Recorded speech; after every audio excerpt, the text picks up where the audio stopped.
Ce samedi matin, on a dit adieu à la grasse matinée. Cheveux en bataille, paupières à demi fermées, on n'arrête pas de bâiller. En plus, il fait gris, froid, il pleut, on est au mois d'octobre, Saint-Denis, Université. mais les réponses à nos questions sont peut-être là, Terminus, nous vous invitons à descendre. au bout du bout de la ligne 13 du métro parisien, à Pierrefitte-sur-Seine. C'est ici que se trouvent les Archives nationales. Et on ne peut pas se perdre. Gaël et moi, on se retrouve devant un bâtiment immense et ultra moderne. Je pense qu'il leur fallait un endroit vierge pour mettre tous leurs papiers. 373 kilomètres de documents venus des grandes administrations françaises y sont centralisés. Et, au milieu de tout ça, les traces de mon arrière-grand-père, flic sous Vichy. Merci aussi.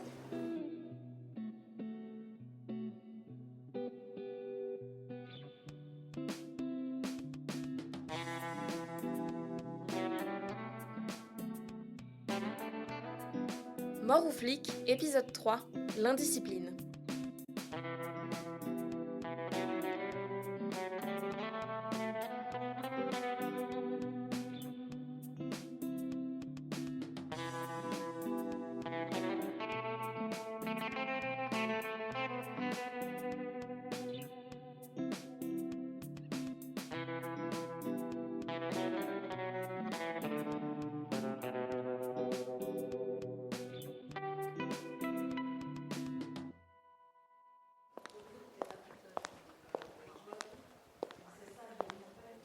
On a réservé des documents.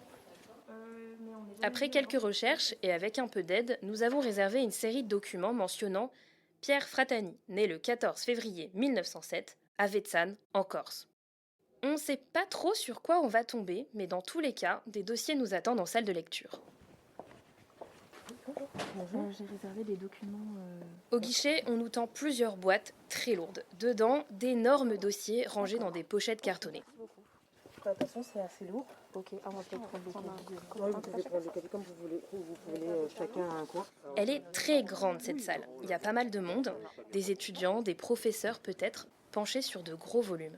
Waouh, je m'attendais pas à ça. Tout est très calme, on entend le bruit des pages qui se tournent. Ça n'a plus rien à voir avec les deux pages qui se battaient en duel du côté des archives de la préfecture de police. C'est un peu effacé. Ah non, c'est du papier.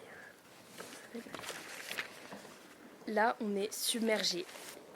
Je devrais le mettre là et prendre une photo d'abord. Le bâtiment ferme dans 5 heures. Mais je me dis qu'il y a peut-être. Si ça, c'est les papiers carbone. Ça va clairement être impossible de tout lire. Ouais, non, effectivement. On va le prendre en photo direct. Bon, on s'organise. Gaël prend un dossier, j'en prends un autre, on parcourt les pages rapidement, on prend tout en photo pour relire les documents à tête reposée et on repère les passages les plus importants. Dossier de pension, dossier de la Cour de justice de la Seine, témoignages, on feuillette même le dossier de ce fameux Forgue, le mec louche dont on a découvert le nom dans l'épisode précédent. Lorsqu'on chuchote, les gens autour nous lancent des regards noirs, alors on essaye de pas trop faire de bruit, Ouais, donc c'est quand même. Attends, c'est un truc de ouf. C'est la direction de l'administration des mais c'est difficile de rester silencieuse. C'est des documents juridiques.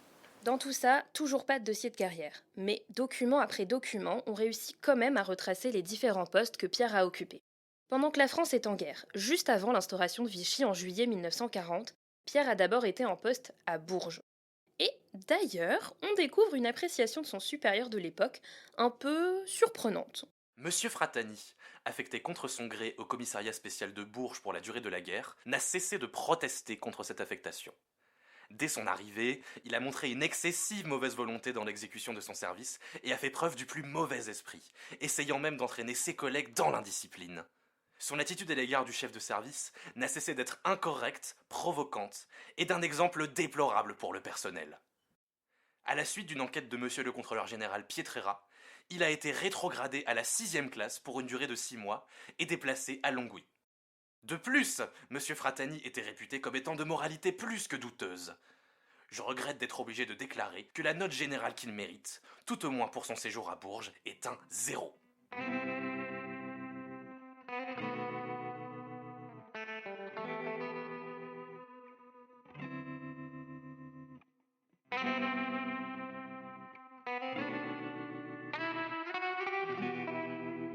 Indiscipline, moralité plus que douteuse, 0 pointé, autant vous dire qu'on rigole bien en lisant ça.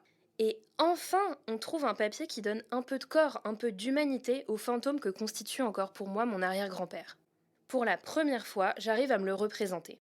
Je le vois interagir avec ses collègues, envoyer chier son supérieur, siffler des insultes en corse entre ses dents. Surtout, en lisant cette appréciation calamiteuse, je me fais le portrait d'un mec libre d'esprit, franc, qui dit ce qu'il pense, sans jamais se perdre dans l'obéissance aveugle.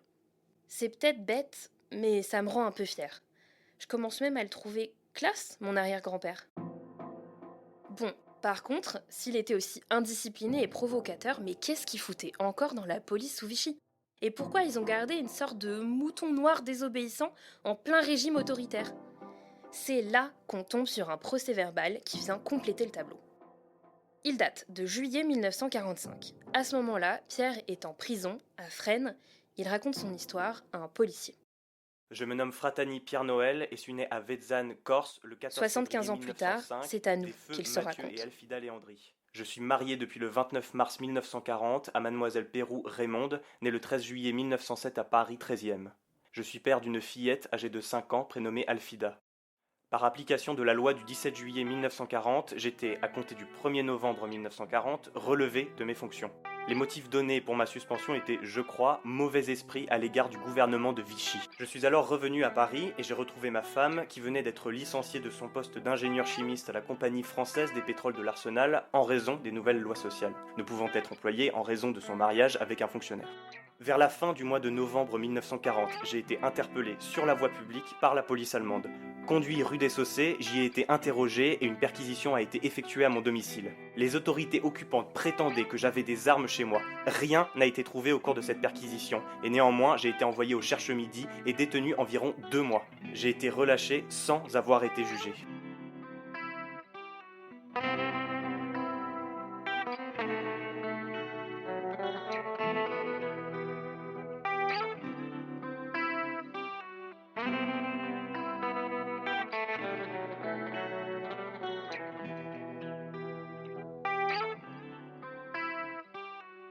En fait, Pierre s'est bien fait virer. C'est le résultat d'une des premières lois de Vichy, celle du 17 juillet 1940. Une loi qui a permis au gouvernement de révoquer arbitrairement tous les fonctionnaires, dont les policiers. Sauf que, comme nous l'explique l'historien Jean-Marc Berlière, Vichy ne pouvait pas vraiment se passer de tous ces flics.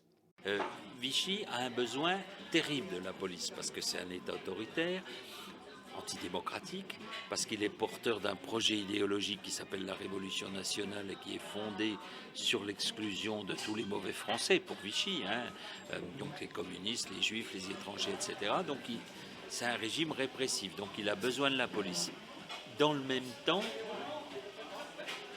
il ne peut pas se contenter de l'héritage, c'est-à-dire de la police dont il a hérité, qui était la police de la Troisième République, qui étaient des vrais républicains, qui avaient lutté contre la cagoule, qui avaient lutté au moment du 6 février 1934 contre les ligues, qui ont défendu la République. Alors un certain nombre de policiers ont été révoqués par Vichy, et comme on ne remplace pas un policier comme ça, vous savez, on lui donne un bâton, puis il fait la circulation ou autre. C'est un métier qui s'apprend et qui est difficile. La plupart d'entre eux sont à la faveur des lois de Vichy qui multipliaient les policiers et qui étatisaient la police, ont été réintégrés. Et je vous le donne en mille, c'est justement ce qui s'est passé pour Pierre.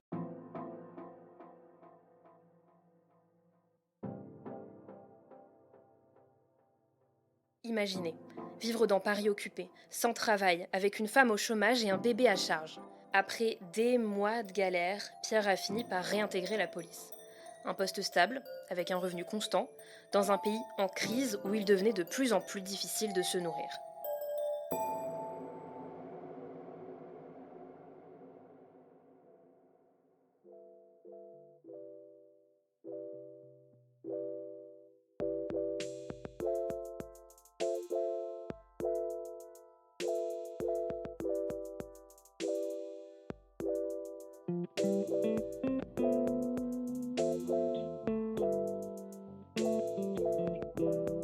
Mort ou flic est un podcast de Bénédicte Gilles et Gaël Chian.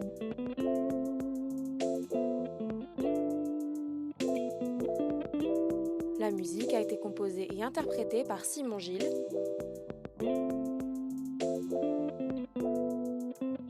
Les doublages ont été incarnés par Raphaël et Pierre-Yves. Merci à Jean-Marc Berlière pour son expertise. On se retrouve jeudi prochain pour l'épisode 4. D'ici là, n'hésitez pas à nous suivre sur Instagram, à nous laisser un max d'étoiles sur votre appli de podcast et à parler de nous autour de vous.